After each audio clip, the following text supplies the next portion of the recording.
دین کی دعوت و خدمت کے لیے ہمیں آگے بڑھنا ہوگا۔ آوازیں لگ رہی ہیں کہ مساجد سے مدارس سے جڑیں، آوازیں لگ رہی ہیں کہ دعوت کی محنت سے جڑیے، لیکن افسوس کہ ہم نے دین کی دعوت کو بھی اپنی نفسانی اغراض کی تکمیل کا ذریعہ بنانا شروع کر دیا۔ آپس میں لڑ رہے ہیں، اختلاف کر رہے ہیں، ایک دوسرے کو غلط ثابت کرنے پہ تلے ہوئے ہیں۔ کیا یہ وقت ایسا ہے کہ جب ہم ایک دوسرے کے اوپر کیچڑ اچھالیں؟ کیا یہ وقت ایسا ہے کہ ہم اپنے ہی بھائیوں کو مسجدوں سے نکالیں؟ کیا یہ وقت ایسا ہے کہ ہم ایک دوسرے کی عزت کے درپے ہو جائیں؟ کیوں ہم ہوش کے ناخن نہیں لے رہے ہیں؟ کہاں گئے وہ قربانی کے جذبات جن جذبات کے ساتھ اس دعوت و تبلیغ کی محنت کی بنیاد رکھی گئی تھی؟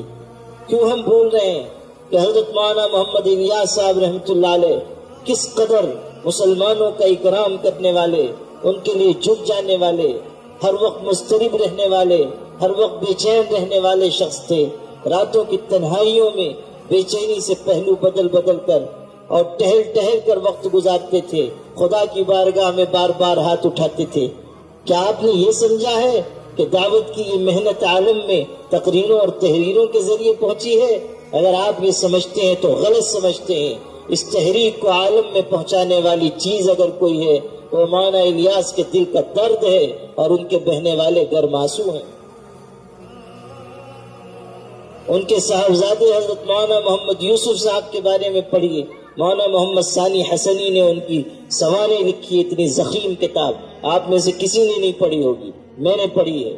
ان کے حالات آپ پڑھیے، کیسی زندگی انہوں نے گزاری، کتنی قربانی دی، کتنی جفاکشی اختیار کی، دورے پہ دورہ کرتے رہے، ملک ملک جاتے رہے، یہاں تک کہ پڑوس کے ملک میں تقریر کرتے ہوئے ان کو دل کا دورہ پڑا اور اس کے بعد جابر نہیں ہو سکے، انتقال ہو گیا۔ وہاں سے ان کا جنازہ مرکز حضرت نظام الدین پر لایا گیا تھا۔ اس وقت ان کی والدہ، بیوہ والدہ حضرت مولانا الیاس صاحب رحمۃ اللہ علیہ کی اہلیہ زندہ تھیں۔ ان کے یہ اکلوتے بیٹے تھے مولانا یوسف صاحب، جن کا جنازہ مرکز نظام الدین پر لایا گیا۔ وہ بوڑھی اماں لاٹھی ٹیکتی ہوئی آئیں اور اپنے اکلوتے بیٹے مولانا یوسف کا کفن پلٹ کر انہوں نے اپنے بیٹے کی پیشانی چومی، آنکھوں سے آنسو بہ رہے ہیں، اور کیسا پردرد جملہ کہا جس سے ان کی قربانی کا اندازہ ہوتا ہے۔ اپنے بیٹے یوسف کو کہا کہ بیٹا یوسف جا، اب اللہ کی بارگاہ میں جا کر آرام کر، تو نے زندگی میں تو آرام نہیں کیا، اب اللہ کی بارگاہ میں جا کے آرام کر۔ ایک ماں کا کرب سمجھیے اور ایک بیٹے کی زندگی کا یہ رخ سمجھیے کہ کس طرح انہوں نے اللہ کے دین کی دعوت کے لیے قربانی دی، کیسے جذبات ان کے اندر تھے، کیسے احساسات ان کے اندر تھے، کس قدر اللہ کے دین کے لیے تڑپ ان کے اندر تھی۔ آج ہم اسی دعوت و تبلیغ کے نام پر کس راہ پر جا رہے ہیں، کن چیزوں کو اختیار کر رہے ہیں، کن جذبات کے ساتھ کام کر رہے ہیں؟ آپ آئینے میں اپنا چہرہ دیکھیے کہ ہم دین کے نام پر کہیں بے دینی کے مرتکب تو نہیں ہو رہے ہیں؟